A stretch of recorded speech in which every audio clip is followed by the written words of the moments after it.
Good evening, ladies and gentlemen. It's now 5:30, and I call this session of a work session of the Burnsville City Council to order. Would the city clerk please note that the Mayor Couts and Councilmember Keeley are absent. And we'll jump right into our item, and that's item number 1 was the Audit Committee meeting. Jim Eichten of Malloy, Montague, Karnowski, and Radovich and Company are auditing our firm and is presenting. Mr. Eichten, please. Thank you, Dan. Members of the council, my name is Jim Eichten. I'm here this evening to provide a presentation on the audit and financial report of the city for the year ended December 31st, 2017. Our purpose for being here is to complete the audit process and have the council accept the reports that were provided to them as part of the audit process. I have a PowerPoint that summarizes the information. First, I'll start out my presentation and provide some summary of the role of the auditor. It is a requirement in state statute that the city have an annual audit of its financial report. That financial report is quite lengthy, and it is the role of the auditor to provide opinions on that financial statement. We provide opinions both on the financial statement, but any other required elements of an audit that is standard audit practices. As part of that standard practice, we do test the internal controls of the city, as well as your compliance with laws and regulations that relate to the financial reporting aspect of the city. The state auditor also provides a list of Minnesota state laws that we're required to test. We don't test every law, just those on the list.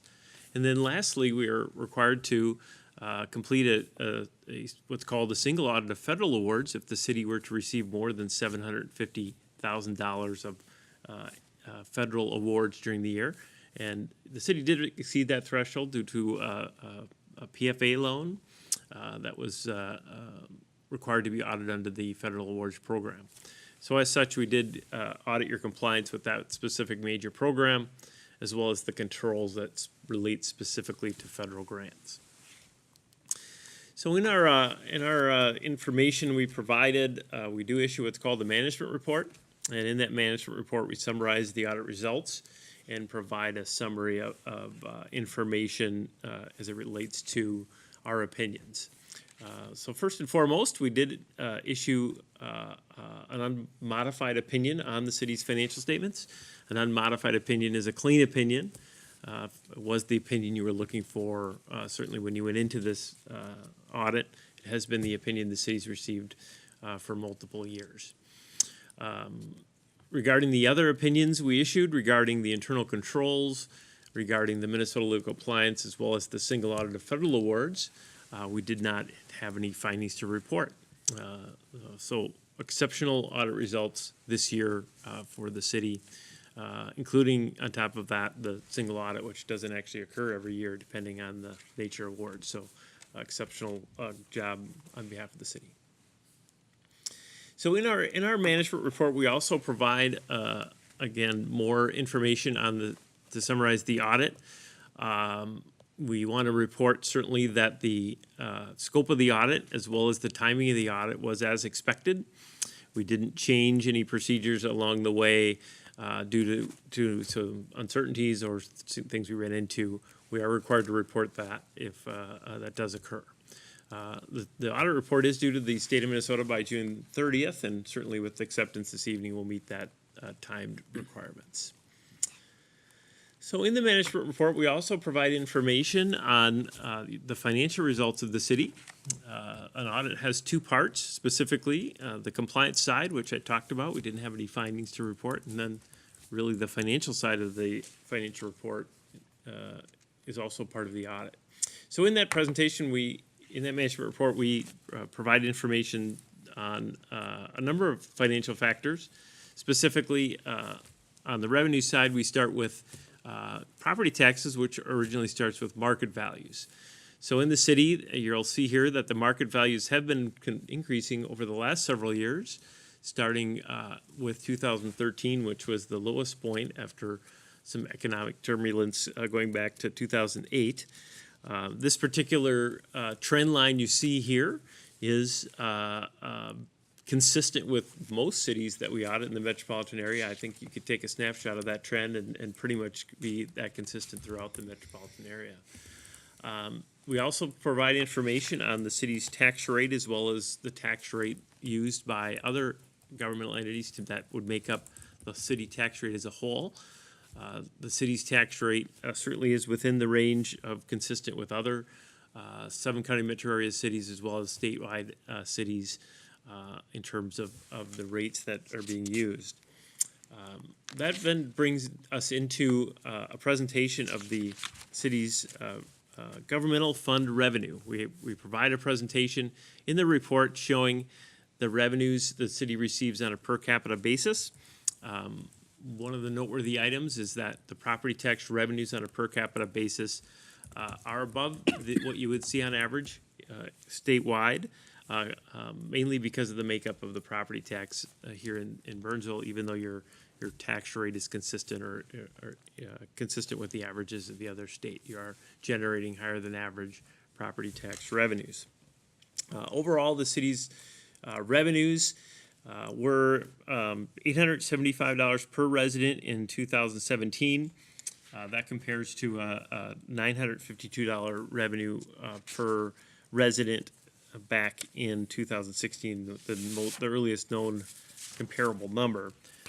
What stands out, certainly this information is really just for information purposes. It's not intended to be negative in any way. It mostly just provides some comparative information.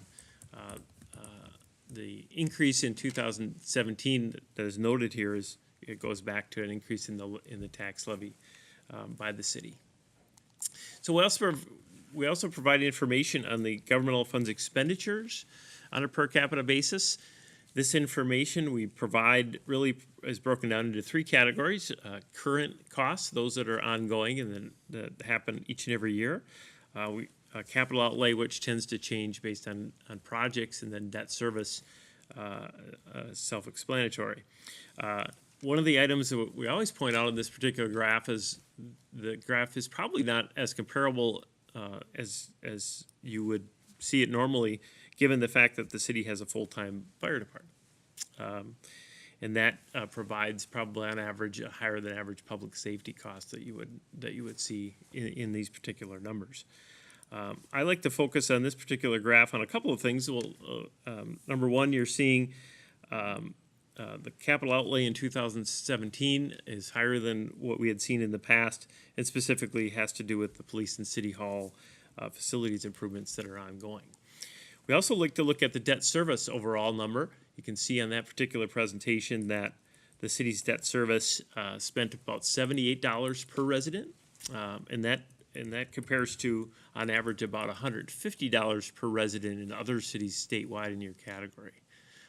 That, to me, is reflective of the city's overall management of its debt service. You have lower than average debt service annually, which means you have overall less bond and outstanding indebtedness as a city. Moving forward to information on the city's information on city general fund. The city's general fund did see some good results this past year. Two things that we like to point out in this presentation is, overall it does meet the fund balance policy of the city. The city's fund balance policy suggests that you would have a minimum of 35% fund balance as a percentage of your operations. At the end of the year, the fund balance stated here is about 58% of the overall operation. So certainly within the minimums, and frankly consistent with what the results we see in other cities of your size. We also provide information on revenues and expenditures of your general fund. Certainly the results are consistent with what was budgeted in the city. The general fund revenues were actually slightly below the averages, slightly below budget in the revenues in the general fund by 0.9%, which is actually very, very close to the budget. Shows very good budgetary control. This particular graph that's on screen does reflect that the city's increase in revenues in the general fund is mainly coming in the area of property taxes. That particular trend is no different than any other city that we audit. Most of the increases in other revenues or intergovernmental revenues are very flat. So operations are continuing to be funded by property taxes in most cities. On the expenditure side of the equation, the same trend line is seen here in the category that continues to be increase in expenditures both in this city, but again in all cities, not all cities, but most cities that we audit, is in the area of public safety. Public safety continues to be an area of increased costs, but also an increased value for cities similar to yours. In our report, we also go through a number of enterprise funds. The cities does operate a number of enterprise funds that operate similar to businesses. You have your water sewer fund, your stormwater fund. The city has the Ames Center. It operates as a enterprise fund, and then a number of other funds. I'm only going to touch on, I think, 3 of them in this presentation. You can see here the water sewer fund did experience very solid financial results. Its operating income is above the line when you exclude depreciation. I'm not going to dive into the definition of depreciation. We've done that before, but it is an important aspect of this particular graph, and it does reflect on very positive operating results in the water sewer fund. You can see the revenues increasing this past year due to some increase in the rates, as well as some of the costs that are increasing related to disposal costs, which is, again, very common increase this past year. I skipped over the stormwater fund, and that's fine, and moved towards the Ames Center fund. This fund stands out to me this particular year in a positive way due to its growth and revenues. You can see increasing growth certainly the last 2 years, but this year stands out. The yellow graph jumps dramatically to just over 2.25 million, mostly due to the increasing number of events at the Ames Center. And as a result, you're seeing some improvements in the bottom line at the Ames Center as well. So in our report, we also provide information on the Ice Center. The Ice Center did see the Ice Arena did see some improvements in its operating results this past year. And I didn't include them all, but overall, the enterprise funds are having very positive results this past year. So in my report, we also provide information on a number of other areas, including government-wide information on how well the city is doing overall. Certainly, its financial position is improving from one year to the next. We also provide information on legislative data, but also accounting and auditing issues related to any future accounting updates. The city can look forward to future governmental accounting standards. I think we are up to almost 90, I think is the number now, that we're issuing, and we're just implementing 75, basically. So we got multiple years of governmental accounting standards to get through.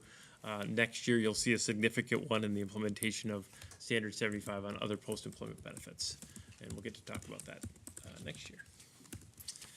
So overall, in summary, the city we issued an unmodified opinion on the financial statements of the city, which is a clean opinion. We had no findings to report.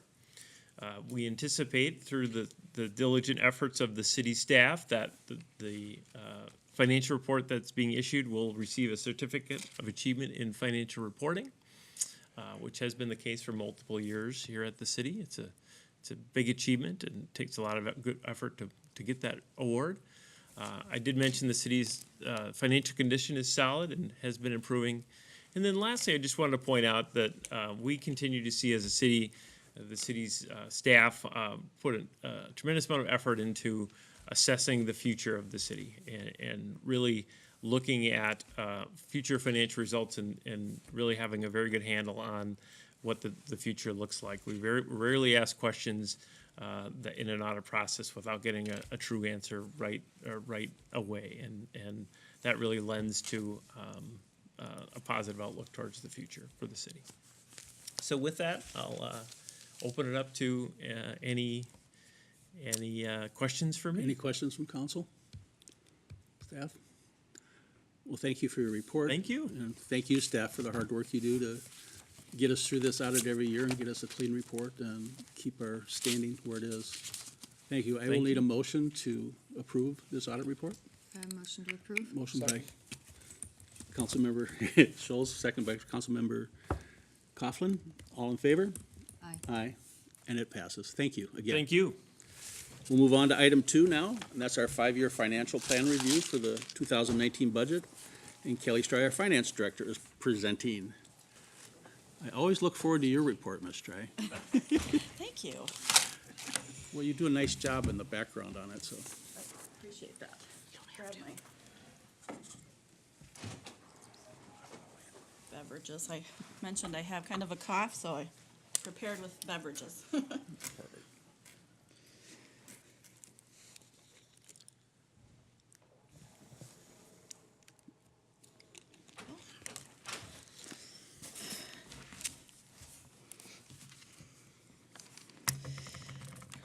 Well, good evening, council members. Thank you for having me here tonight. It's always a good segue from the audit and the how last year ended up to start talking about where are we going next year.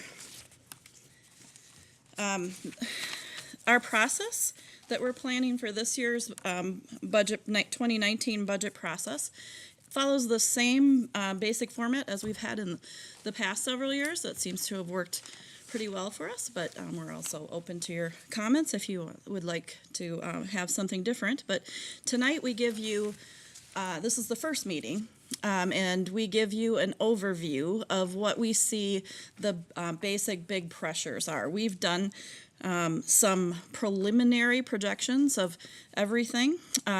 The departments are starting their process just now, so these are in no means to be the detail part of the process. This is what are we anticipating.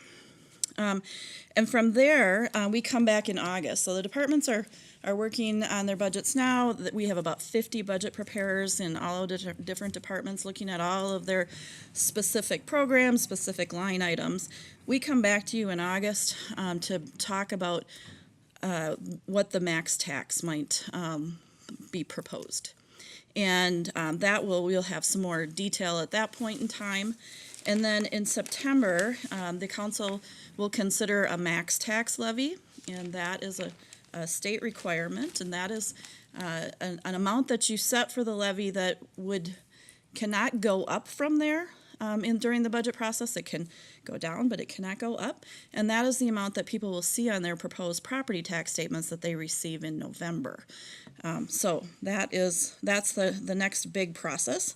In October, you'll get a budget presentation from department heads that will explain the challenges and things that they face in their different departments.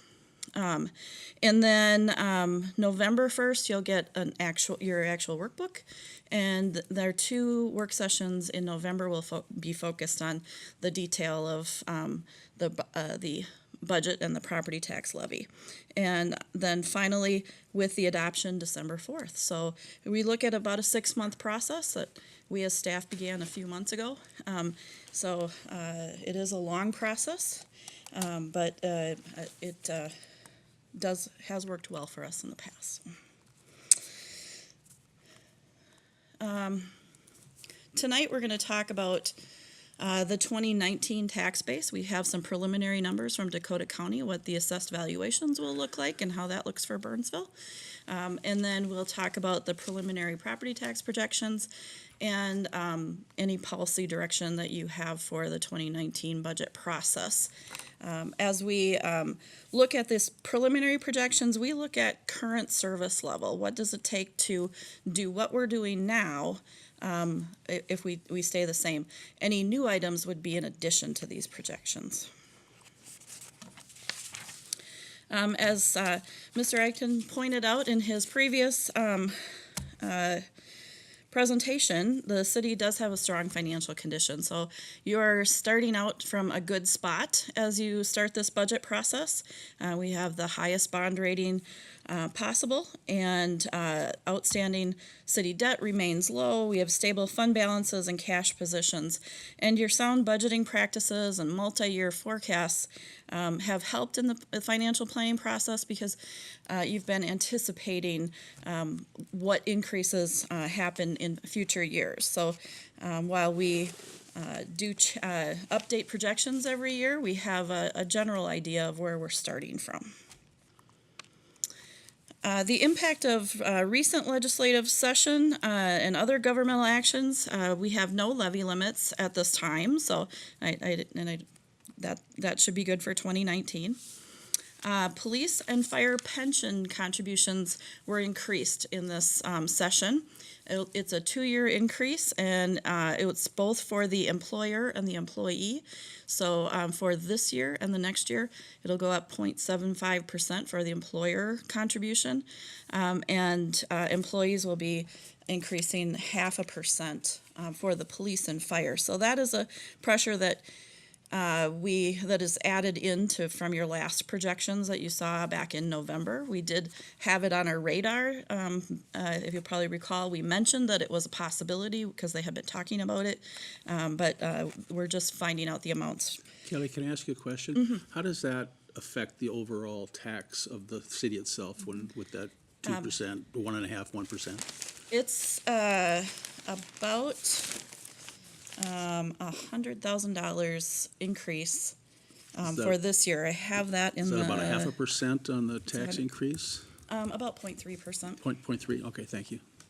for this year and next year. 2 years in a Above- row, so 2 years in a row. a little over half for the next 2 years. Thank you. Yes. There was no action taken on the freeway landfill funding, and federal conformity on the tax bill was not passed. Orange line funding was passed. So those are things that are affecting the city as we look forward. When we look at what the levy impact on taxpayers, the increase or decrease on an individual's property tax depends on a number of different factors. It depends on what you as a council set for a property tax levy, but it also depends on how their valuation changed on their property in comparison to the other properties within the city. That is something we don't have as a city control over. You have control over the total levy.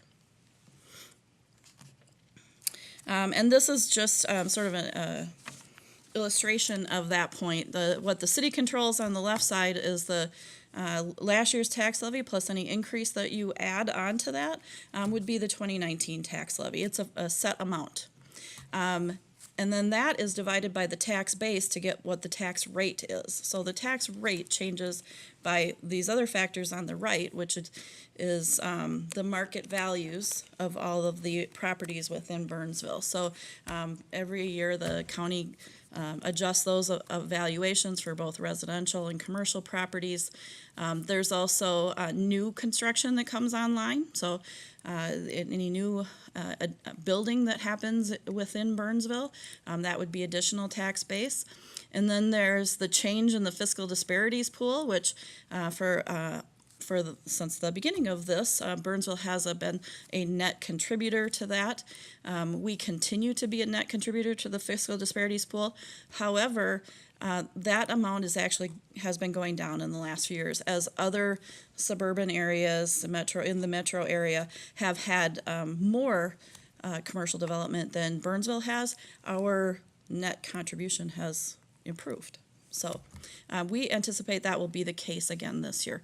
And that is really a factor of the stage of development that Burnsville is in. We're being fully developed. We don't have as much development as some other communities that have more open land. And then tax petition settlements have been something that has really affected us in the last several years. We had been thinking it was something that would turn around at a certain point, that they'd reach kind of a level and tail off. But it has, they have been increasing or staying the same, actually. Is that more on the homeowner side or the commercial side? It's more the commercial side. So they petition for valuation. They appeal their valuations. It goes through the court system, and then they award, and it can be as much as 3 years back, I believe. And if the valuation is reduced on prior year taxes, those taxes we just don't collect them because they don't get respread. So it is a shortage that we end up having. And then the state tax credit programs, those are something that homeowners can take advantage of if they qualify for certain programs. And then TIF district, changes in the TIF district and decertifications would equal the 2018 taxable market value. I'm just going to point out the years are actually as I intend them to be, because next year's taxes are based on this year's assessed valuations. There's a year lag on that. This particular chart shows you the split of valuations within the city and how that's changed over history. In 2008 was kind of the peak right before the recession, and then property tax valuations went down for both residential and commercial, but the commercial has not increased like the residentials have. So as you can see in this chart, that the green, the residential, has been growing at a faster pace than the commercial properties. So there is a tax shift that happens there. The residentials are picking up more of the tax. This is new construction added. As I mentioned, we haven't had as much new construction in the past. So this is a history of 15 years, I believe, and you can see that it's been lower, and that again is because we have less open land to develop. Those colors are the same. The green being residential. I did not label them on this one. I should have, but we've had some residential development in recent years and less commercial, like blue being the commercial, red being the apartments. This year, new construction will generate about $100,000 of additional property tax. So based on that, that's about 0.3% of the increase that would be supported by new valuation within the city.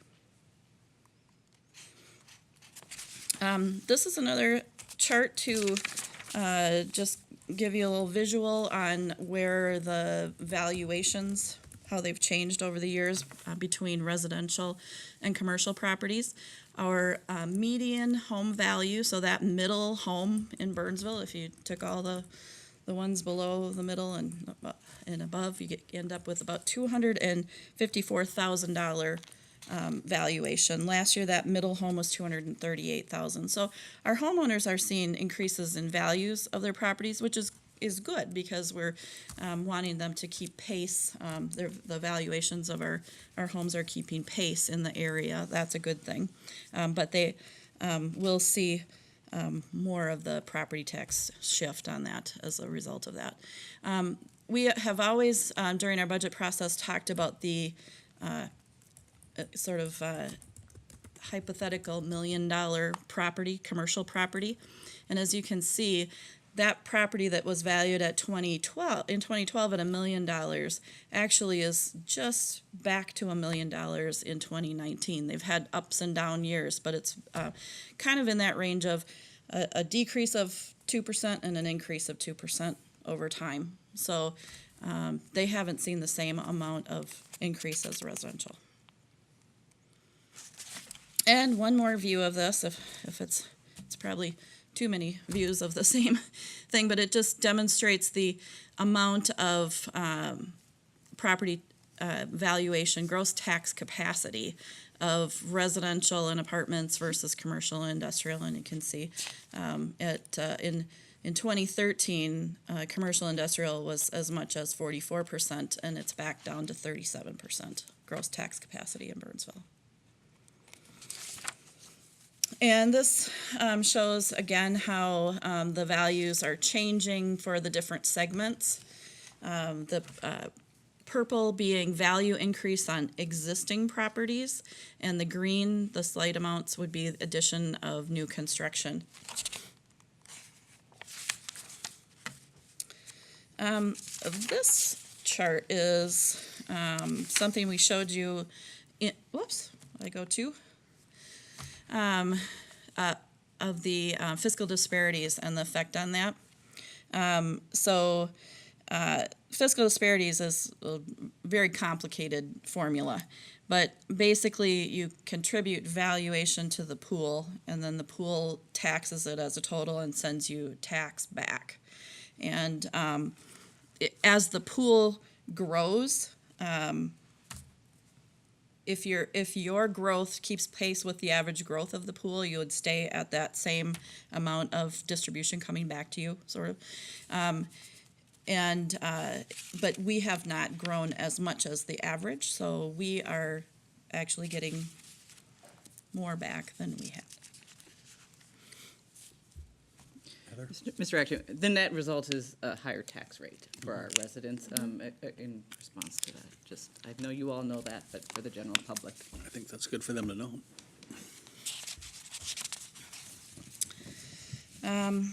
It's another view of this. I think we can probably skip over this one. You've seen it in your background, seen it a number of times, but just a piece that is related to commercial and industrial versus residential. Okay. We wanted to show you where Burnsville was in the final 2018 tax levy increases. So what happened last year, and this chart actually was updated between the time of your packet and this. We had preliminary numbers from last year. These are final numbers. So you can see these cities are metro cities that are in the same area of population as we are, and or our close neighbors. And we do also include the state average as a reference. So you can see that we are below the middle, and I would say that even on the low end, the ones that are below us, we're very close to where Burnsville was as an increase last year. This one shows you so not just what the increase was last year, but what was the total tax levy, property tax levy for those same cities, and we are still in that same area. So also included Bloomington and Brooklyn Park. I guess they were in the other one as well. They're a little bit larger than we are. Just for the sake of the public, I'd like to note, and you'd agree, Kelly, that this is not a net. For example, last year, we had a 0.4% with new construction. So really, on a net basis, it was less than the 3.9%. But that might be true significantly for some of the other cities as well. So that's just gross levy figures and not net for based on new construction offset, correct? That's true. And do we have a set of figures that show that? No, we don't, and I think that is kind of an unusual thing that we track versus others, as you look at others, other people's budget documents. So Yeah, it's I'm not a just handy number. I noting guess. for the public, some of those lower might actually be paying a net higher, and some of those higher might be paying a net lower on a net basis by a homeowner. And I just also want to note that the 3.88 included a levy vote that two of us did not vote for. And something else to note on this is we did include the HRAs, EDAs of all of those cities, so it is a combined and comparable in that way. But you're right,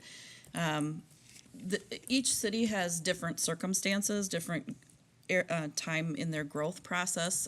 They could have also had an extra low increase the previous year, or are planning an extra high one the next year, or vice versa. So it is just a point in time, but it's a reference.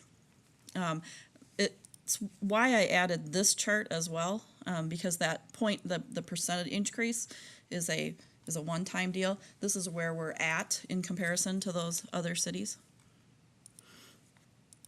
One thing we didn't add on here either was population. I thought about doing that. It got to be a little bit busy, but there are some differences in population as well in this chart.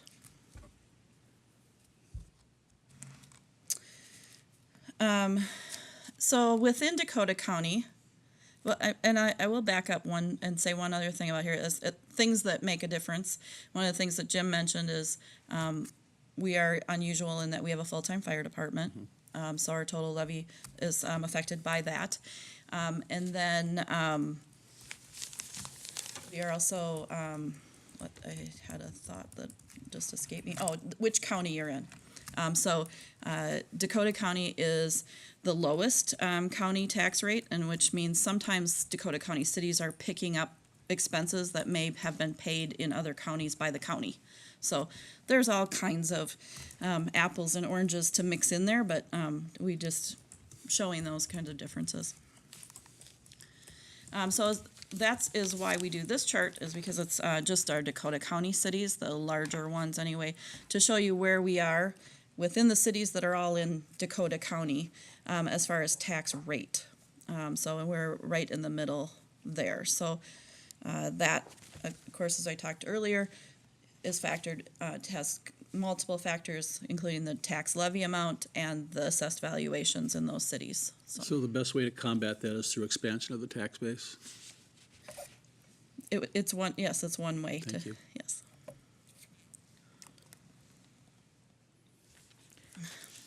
And this chart shows you how the change in the levy does not necessarily correlate exactly to the change in the tax rate. And again, it's because the levy amount can change, but then the assessed valuation can change. So in all these historical years, that line is tax capacity, and so our tax capacity is increasing.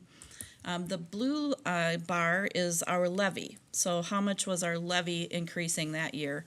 And the green bar is the tax rate. So you can see sometimes when our levy went up, our tax rate went down, and that is relative to the assessed valuation going up. So they can offset each other. Fund balance. So in Burnsville, we have a policy that we have 35% of next year's expenditures as a minimum fund balance. You also have a policy to have some contingency, which we have targeted at about $2 million.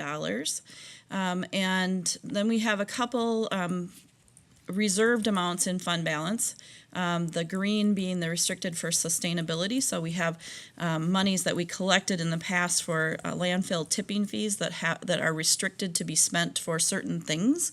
So we have those set aside, and we spend them on our sustainability activities, things related to recycling and those kinds of activities.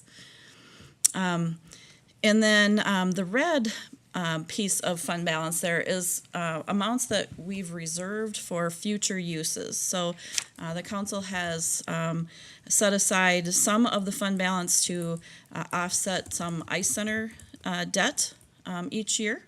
And we also have set aside some monies to spend on one-time expenditures, and you decide that in each budget year. So we will bring to you some options for use of fund balance to offset property taxes for specific purposes.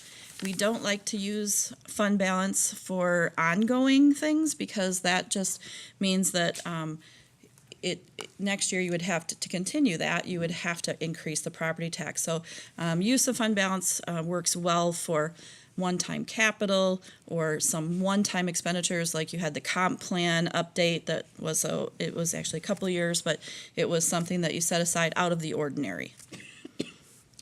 So at the end of 2017, you can see in the blue that amount that is available for contingency, and where we think it is will be in 2018 based on the items that you set aside in the 2018 budget to be spent on from fund balance, and that's about 3.7%. So you're above your policy level, and that's a good thing. Some of the things that in the past 2 years, and as we look forward, or well, in the current budget year, 2018, and the going forward to 2019, that we see as things that we've set aside fund balance for, and you may want to consider for 2019. The Ice Center debt service, we continue the $140,000 a year on that. The comp plan update in 2018, we had set aside $195,000 for that. The elections is something that we do every other year. Generally speaking, the expenses go up and down, so we use fund balance for the election expense. There will be some election expense in 2019, so when the departments have completed how much they are estimating for use of that, we would put that as a use of fund balance rather than a property tax levy. That's our plan at this point. For 2018, we have a compensation study that you set aside some money for, and some broadband project expenditures. And then sometimes there are some budget amendments and one-time expenditures that happen throughout the year. So some things that that we didn't anticipate, that we bring to you for a budget amendment to say, can we do that, and do you approve doing that in 2018, and we'll spend fund balance on that. So those are to be determined if we don't have any right now. On the sustainability, on those reserve tipping fees, these are the kinds of things that we have in there. We've had the sustainability fund and the general fund support for that. That has been ongoing. You've had that every year for quite a number of years. In 2018, we added recycling in the parks. There was operational expense of $18,200 and some capital investment for vehicles and containers. In 2019, we still have the $18,200 in operations. We are bringing forward for some consideration trash enclosures for Nicollet Commons and Ames Center that have to do with recycling in the parks. And we are unsure of the amount of that at this time. Is that correct, Mr. Peterson? Yeah, that's correct, and also to meet our own code, we have to have our garbages covered by a covered facility. I like that, to meet our own code, that's good. So, When we come back to you in August, we may have identified some additional one-time things that departments have come up with that we feel that might be a good use of fund balance versus raising property taxes. So we will bring those kinds of things back to you during the budget process. As we just project out on the fund balance based on commitments that we've made already, if you look out the 5 years, just spending it down, you're getting out in 2022 at, can't see that from here, 1.9 on your contingency. So it does squish that down. Now, each year, the city typically comes in 1 to 2% under on expenditures from budget, and we try to estimate our revenues with, so that we're coming in not under budget on those. So fund balance does grow every year, but we're not counting on that as we look out in the future. Because you never can count on those things. But I would anticipate that we would be in a similar situation where this would be the worst case, or the possible worst case scenario. So updated projections for the percentage increases for the next 5 years. As we did these this year, as I mentioned, there were a few things that have come up since we last did our budget in November as we were projecting out those future years. So for 2019, we are looking at a 4.9. And a lot of that, well, I have some very specific list that wasn't in your packet before, but we'll come up to a slide on that. So I think I'll leave that at that. 2020 is the year that the Heart of the City TIF district decertifies, and when the Ames Center debt was structured originally, that was structured to have an increase in debt service in that year to match the property tax valuations that are coming back to the main property tax pool.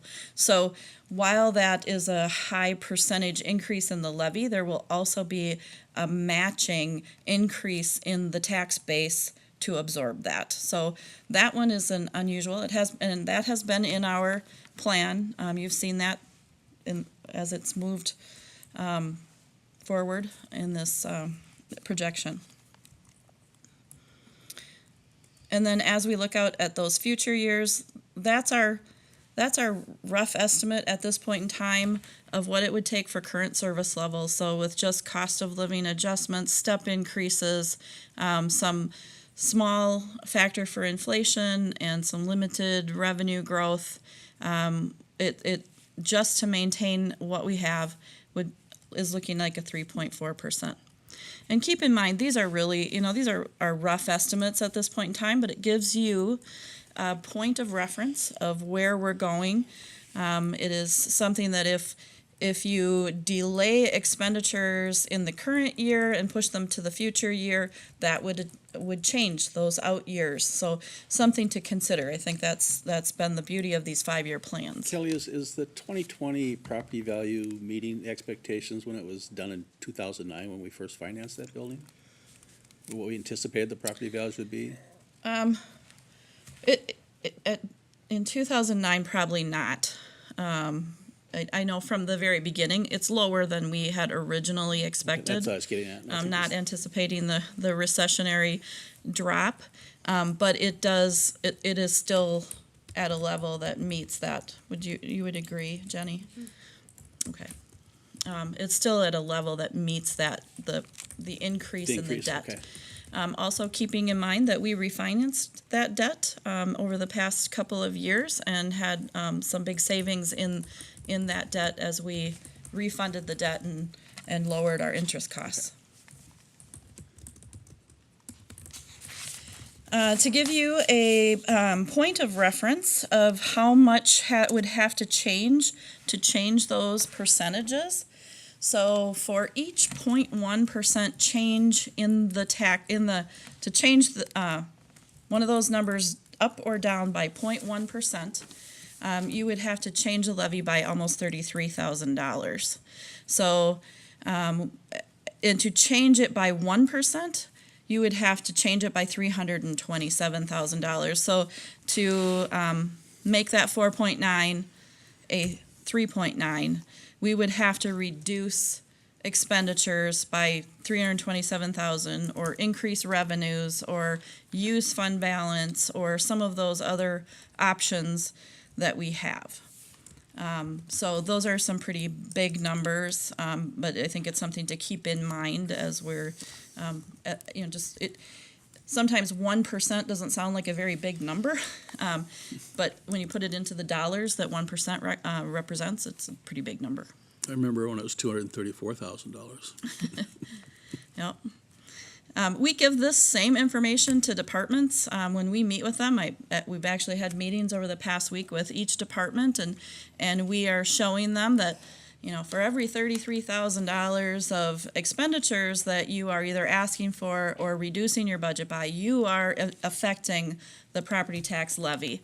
So it gives them some guidance as well and some perspective, and they're really very careful with how they are making their changes to their budgets and very thoughtful about that process. So they know that it's real money to the whole city and it adds up.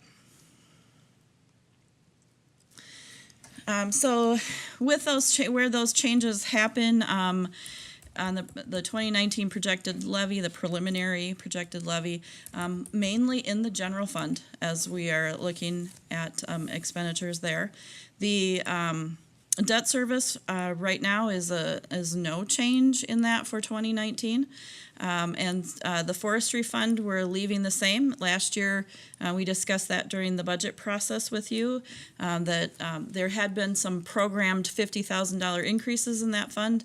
But given the status of the fund and the actual expenditures that they are anticipating in the fund, we feel that remaining at the $300,000 for that plan will be fine, even with the advent of the bug arriving in Burnsville. So capital funds, these plans are the plans that you've had in place in 5-year plans. The infrastructure trust fund is a $3.3 million levy that we increase $50,000 a year. That is just an annual addition to keep pace with some inflationary increases. The plan as it is, and as Ryan has worked with it to program in expenditures, that is still working for us at this point. So we feel that $50,000 increase will be okay. Parks Capital, that is the renovation of parks. And that fund has run pretty lean, and so this $50,000 increase helps maintain the parks that we have. The facilities fund has an $800,000 levy that is for general maintenance of facilities, not those improvements, but that fund has a combination of property taxes and franchise fees, and that you implemented a couple of years back on the franchise fees, so that we are not increasing that levy. It is an area that there has been some discussion of whether franchise fees should be revisited as an increase. It is an area where you could replace a property tax levy with the franchise fee if you wished to maintain the same level of services in that area. The equipment and vehicle fund takes a bigger increase this year, and that was programmed in the past couple of years for this 2019 and 2020 budget. That is funding police radio replacements. That's a $600,000 item that is in that fund that is fairly new to the program.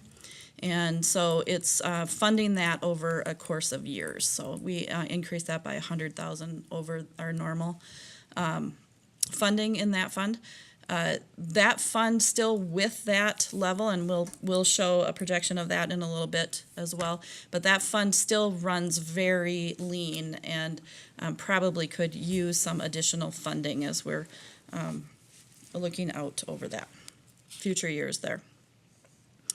And then IT capital, small amount, that funds the capital of our information technologies, so all of the computer systems of the city. And then the EDA levy is a $25,000 increase, so that's back to the plan that we have had over a number of years. Last year you had a $100,000 increase. So that is 4.9 for all of those increases. What makes up some of those things, especially in the general fund? We are looking at, we are a service organization, so in the general fund, the vast majority of costs in the general fund are personnel costs. So the increase in the general fund is mainly related to personnel costs. So we have health insurance increases. So the city has shared increases with employees on their health insurance costs. We don't know exactly those numbers yet, so this is an estimate. There is a 9% cap on health insurance rate increases for this coming year, but we don't know the actuals.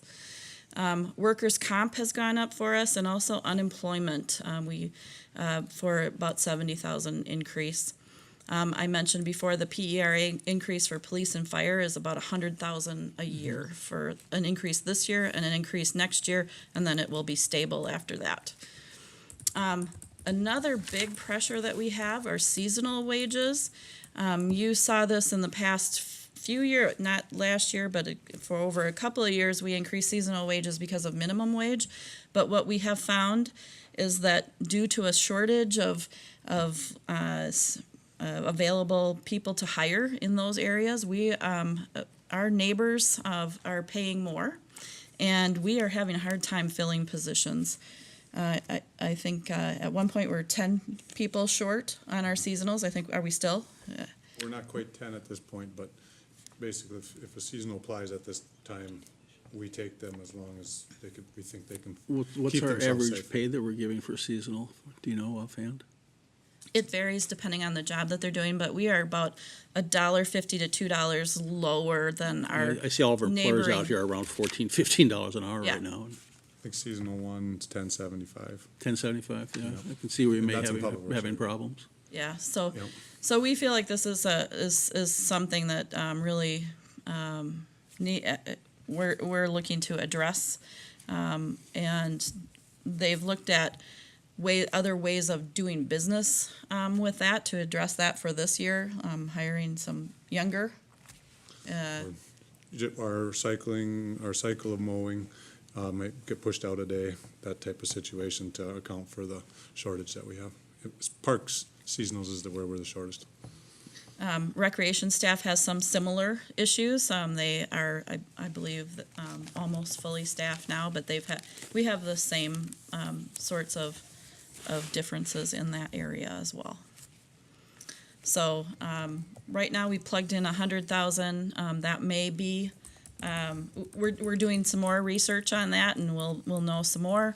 But that may be 1 year. It may be something that we would need to phase in over a couple of years. Now, all of this in employee services, everybody that works here at the city is included in this group, Everybody that's in the general fund, so not the utilities. right? Those, not in this page here. Those are in the utility fund, so they're affected by utility rates. I know, Heather, you put out an email earlier this week about that when we gave you a raise, we didn't get you to the mid-level of management, and now we're in search of a new city manager, and I'm wondering if we're going to be accounting for that in this budget as we move forward, that we may end up paying more than we have been for our city manager. The wage projections are kind of a moving target at all time, and changes as a result of turnover and rehiring happen throughout the year. We do have some factors in there to allow for some of that we're anticipating. So it's something we refine as we go throughout the budget process. These numbers were calculated a month and a half ago or something like that. We do it on actual people in actual positions at their actual pay rate, with some factors for some allowances to counter that. Well, actually, by the time we approve this, we probably should have a city manager in place, so we'll be pretty in good shape. We'll We know, we'll know yes, where we we're know at. more as we go Right. along. We do. Okay, seasonals, okay, and then wages and other benefit increases. That's our cost of living allowances and steps for people that are in the step system. We've had a lot of turnover over the last few years, so we do have more people that are in steps, so they're not at the top of the step. As we add new people, they typically, there's a trade-off as they're paid at a lower point in the step, but that's a one-time, and then they get in the step process, and it does sort of fuel the annual increases. So, but it's a cycle. It's an average. Current expenditures, we just factor across the board a couple $100,000 at this point in time. That's what our departments are working on to find out what those numbers might be. That is not a very big increase for the amount of current expenditures that we have, so they really try to keep that very tight, so that and included in there are things like road salt and fuel and shop charges, some things that are, a little bit hard to, I mean, they do have inflation increases that we can't control.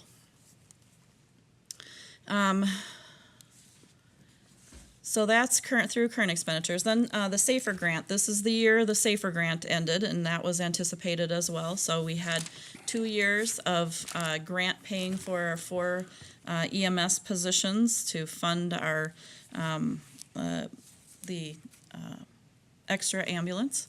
And so that ends at the end of February next year. So we are having 10 months of cost of those positions that would be borne by the city. We have experienced increased ambulance revenue as a result of that. We are able to take more of our mutual aid calls, so that we're responding to more calls, and so there's more ambulance billing that are offsetting those. So that's a good thing. The actual net increase in ambulance bills would be included in those net revenues. There was also last year, part of the property tax levy was a transfer to the equipment and vehicle fund for $200,000 to fund the vehicle, and the reduction of that is sort of offsetting the reduction this year of the grant. So it helps with that.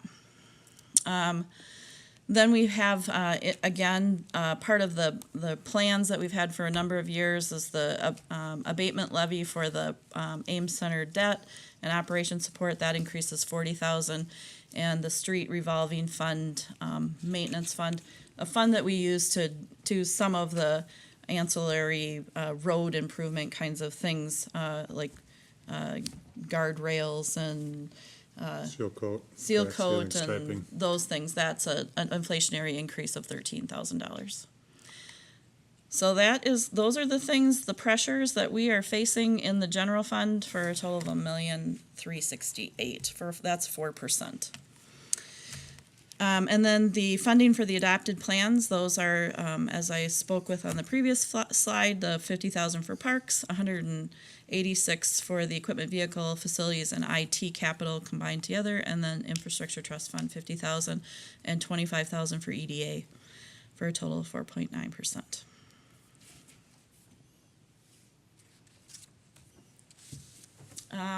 What's driving the need for in the future years? It's really some of the similar things that we were just talking about. Cost of maintaining government services, police and fire other than EMS, parks operations, street maintenance. Those things are mainly funded by property tax levy. They don't have user fees that go towards their increases. So the majority of funding is property tax levy on those things. Non-tax revenues are just generally flat or declining. We don't have a lot of new intergovernmental revenue. We don't have a lot of new other user fees, and user fees are a small part of what we do, so they are not increasing as much. EMS fees, we still are seeing those increases, so that's good. And then the proposed service level changes, if there's any additions to service level changes, those would be in addition to this base, to be offset by either other changes in current services or increase in property tax.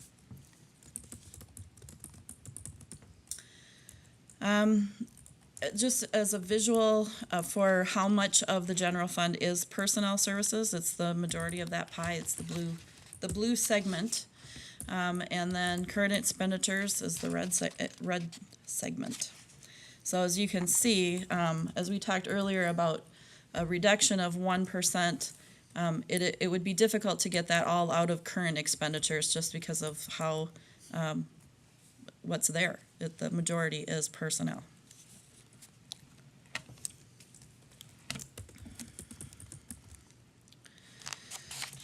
Also in the general fund, this is the same chart, only showing what is public safety personnel versus other personnel. So you can see that the majority of the personnel is in public safety as well.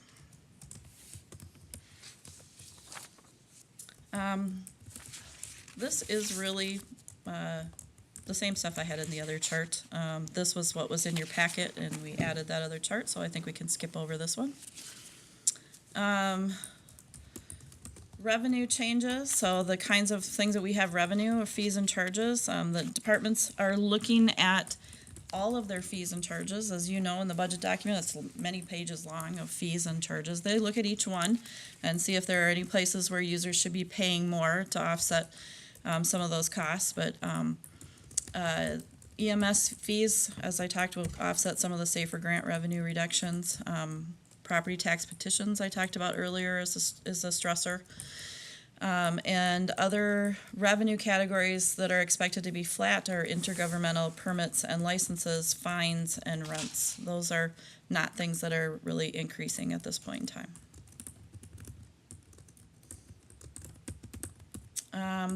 I think that we can, we covered this in the others as well. So service level changes that we've been talking about or you've heard about in some previous meetings, sidewalk snow plowing. There are some current expense and future capital that would need to be covered in that. The NLC membership and conference is something that has been mentioned before. That would be about $15,000. The shopping center conference edition attendance would be about $15,000. Future capital funding for fiber to city parks is something that is a to be determined, and how that would be funded. And then there's some comp plan implementation and ordinance reviews and studies that would be something that's coming down the road for another $165,000 is our estimate at this time for those things that you see on the screen there. Kelly, would that fiber in the city parks go in conjunction with what's going on at Dakota County with the broadband thing that's, Well, that what we're that talking we're about, involved in heavily? what we're talking about here is some instances where Dakota County may be doing a road project on the road that is next to one of our main parks that we would want fiber in the park in the future. It would cost a whole lot less to put that in when the county is doing that road. So is that something that we need to consider? Or when we are doing our own road projects. It's not just providing Wi-Fi to the parks, as you know, it's things that would be like, it can control lighting, it can control watering, it can provide other things that Wi-Fi provides in those facilities. So it's not, not just like a guest Wi-Fi kind of thing, but actually Wi-Fi to buildings that are in parks. It would be identifying which of those parks are important to have those kinds of things in. So it really is nothing we have any hard and fast things on here. It's one of those things we want to just bring to your attention, that it's one of those things out there. While the road's open. Other future pressures, host fee revenue is a big funding source for the city in the general fund and also for the Ames Center debt. And that will not go on forever. So we don't know at what point that kind of tails off. And so that is a future pressure out there. Have you worked out what a percentage of tax that would be if that were to disappear on us? We have about $1 million in the general fund that is a host fee, and about 400,000, 300,000, 300,000 towards the Ames Center debt. So that's a whole percentage point right there. It is. All right, thank you. Compensation study that we're just entering into could have some effects, and it would probably be a multi-year implementation. We just don't know what we will find from that. It's been a very long time since all positions were looked at as a whole. So that will be maybe a future pressure. Commercial valuations are still uncertain. And along with that, tax petitions. So we don't know where that continues to go.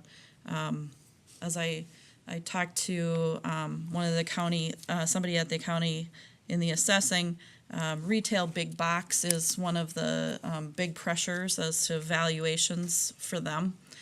We do have quite a bit of that. So it's one of those things that's a pressure for the city coming up. No answers there, just things to think about. Moving on, these were all in your backgrounds, and they are simply from last year's budget process. And it shows you kind of where each of those funds are in a 5-year look forward. So the infrastructure trust fund, as I mentioned, with the $50,000 increases, the green line is the ending fund balance. So you can see that green line stays pretty good with our planned expenditures there. So we're feeling confident that the infrastructure trust fund funding is in a good place. The street maintenance fund also is well within its plan. Parks capital, you can see that green line dips down to closer to the 0 line, so we're spending down that, not maintaining a lot of fund balance there. I would also say that as you get out a little farther in the years when the projections for expenditures in those out years are a little less certain, so it may be, those expenditures may be a little low, which would push it farther. So it's something that they really they know their limits of what the funding is in this fund and program accordingly. So there may be parks that need some additional renovation that just aren't in this spending plan. Would you agree with that, Mr. Peterson, that Yeah, is it? when I saw the Neal Park came in high, and we're removing things from that park. That'll be considered on the agenda next week to make it all fit in there. The other piece of the Parks Capital Fund is that we have programmed in there that we'll have some park dedication fees coming in with some of the anticipated developments that we know there would be park dedication fees. But park dedication fees are somewhat unknown to us, and they also are something that once a piece of property has paid the dedication fee, it doesn't happen again. So in our status, it doesn't go on forever. We don't have a whole lot of land we can do that We with. don't have a lot of that.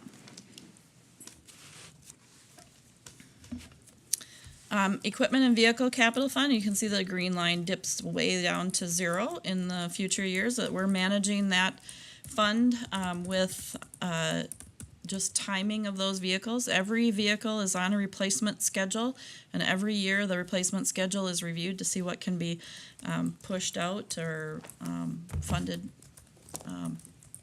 swapped in that process as need be. As I mentioned, the police radios are included in this equipment fund. So it is mainly vehicles in here, but there are large equipment kinds of things that we also run through this fund. The facilities capital fund, this is our franchise fees and some tax levy, as I mentioned. So for the next few years, there's maintenance type items, and then the big year of 2020, is that what that says, 22, is when we are looking at the fire station. And we, as we update this plan for 2019, you'll see us, we'll split this out, we'll start to phase this in, because we'll have to purchase some land, and then we'll have to do some planning and those things, but for the purpose of the out year, in last year's plan, you could see it all in one spot there. As I mentioned before, your current franchise fees are about $1.2 million annually, and a property tax levy of $800,000. Some discussion has happened on that. You could reduce the current facility fund property tax levy and decrease other property tax levy increases with that. We could fund the ice center roof. So in the current year, the current year being 2018, we have replacement of the ice center roof, and that does fall under it is currently programmed out of the ice center fund, but it is something that could be paid for with franchise fees. We could pay down the outstanding debt on the ice center and eliminate the annual use of the general fund balance. That one, does sort of serve two purposes. That particular use of fund balance is when we have our bond rating calls with the rating agency, they don't necessarily consider that a one-time use of fund balance, so it's one of the things they don't necessarily like about how we are doing that. But we have, other factors that help offset that. But it is something that could be considered, that you could use franchise fees to offset that instead. And then future host fee revenue replacement for the Ames Center debt. All of those would be consistent with the policy of using franchise fees for facilities. And if you chose to increase the franchise fees instead of the property tax. Is there any questions or comments or about that particular piece? The IT Capital Fund, another one that is dips down a little bit, but that's more of a. I would also say that in the 2 out years is another one where it's hard to anticipate what IT capital needs will be 5 years out. It is just more of a current horizon kind of thing. So while that does look a little bit better in the out 2 years, it probably, as we refine those, would actually have more expenditures. And the EDA fund, so in the 2018 budget, you did increase that. And as you can see, the ending fund balance is fairly level. The increase of that 100,000 did allow you to reduce the use of fund balance for EDA operations in future years. We're still using a little bit of it, but it's better. And that fund balance, then, as you can see, it's around 700,000 in 2022. That is available for future development projects. Does that take into account sale of lands that we have in the city that are owned by the EDA that will go into the fund, or? We do not project that in Okay. here, so that would be on top of. All right, thank you.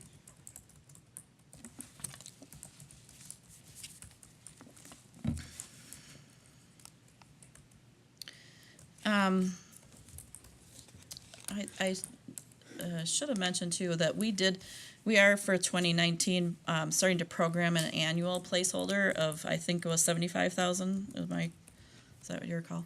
75,000 for land assembly, reno, and demo in this. So to provide a small annual amount, you can always amend that and change that as projects occur. But we were starting to program that in there to see how that. Is that in addition to the ELF fund that we received this year? Yes. Okay. Heather? Yeah. Acting Mayor Gustafson, you had asked about this sale of land.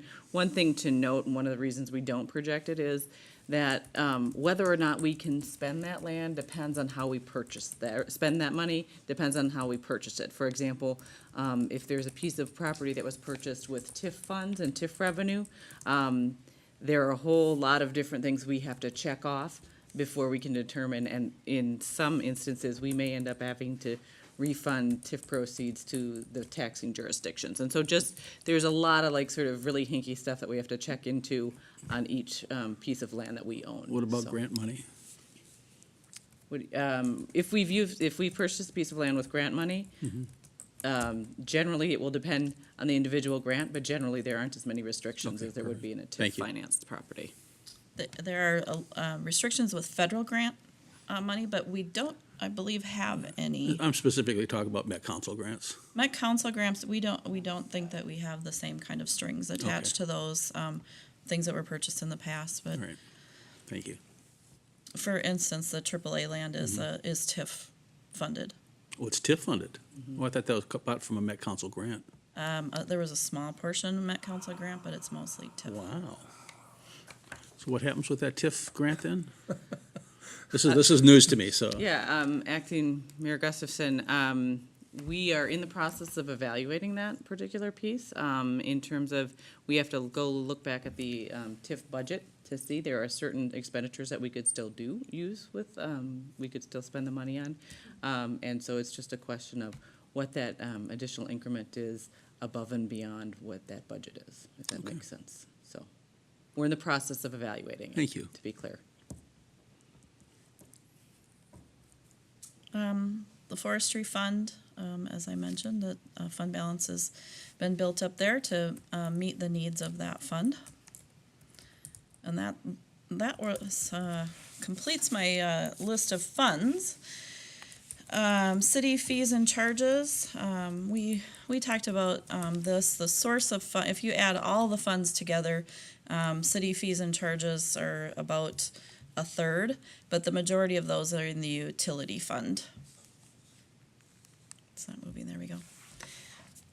So when we look at revenues and fees, we have a financial policy that tells us what to look at in setting those fees. So everybody is aware of that in our departments, and they're taking a look at that. And for the largest portion of the fees, it's the utility rate study that we do. And we are looking at doing a much more in-depth rate study in the next couple of years, actually. So, but we do a very. I shouldn't say that, like, we don't do an in-depth study on the rate study, but we want to take it one step further on the utility fees in probably 2020. Looking at base fees and that sort of thing. In your policy, we address this every year. Your policy says we could transfer unassigned general fund balance to the EDA fund, but we have no transfer plan for 2019, as we haven't for quite a while. And then the enterprise funds, we anticipate that we can stay within the increases that we had in the plans projected out for each of those funds in last year's budget. As we look at maintaining that AAA rating, which is so important for our bonding, the things you have control of would be improving property values in the local economy. So our property maintenance program is great for that. Maintaining the streets and infrastructure is great also for keeping the values of our residential areas and the commercial areas for that matter too. And then development activities. Outside of your control are wealth indices and broader economy and impacts on property values. Could you let people know what our property maintenance program is? I don't think a lot of people know Heather, do what you you mean want when to you pass say that? that. Certainly, Mr. Acting Mayor, Councilmember Schultz. The property maintenance program, one of the reasons that was put in place is this is our proactive property code enforcement program. One of the reasons that was put in place is in an aging community, the values of the properties tend downward if people don't take care of them. And so we've actually been looking at the relationship between having a proactive code enforcement program and the values. And we found that it is making the city values being sustained. It's certainly one factor. Obviously, the affordability is another factor. One other piece that in addition to the three factors listed there, and one really important piece of maintaining our AAA is the financial practices of the city and the decisions the council makes to have a long-term look at those practices as well. So. Thank you. So that brings us to the council discussion portion. And some of the questions that we had for you, are there any additional items you'd like us to consider in future meetings? Do you have any directions to cut services to reduce the current levy or future levy? And are there any additional revenue sources you'd like us to consider? And then just a general, what additional information would be helpful to your policy decision-making in the future? So I hope Council, stand for questions. I think you had a very good presentation. Very thorough, very complete. I know we're going to get really into depth as time goes on, and this was a good starting point to see where we're at, no doubt. So thank you very much. Thank you. Staff, you have any questions? None? Thank you. All right, our next item is the roundtable. Nothing to report. Nothing to report. All my meetings actually start tomorrow morning through the end of the week. I'm a very busy person this week. So, since there's nothing on that, I will adjourn our meeting and thank you for joining us tonight.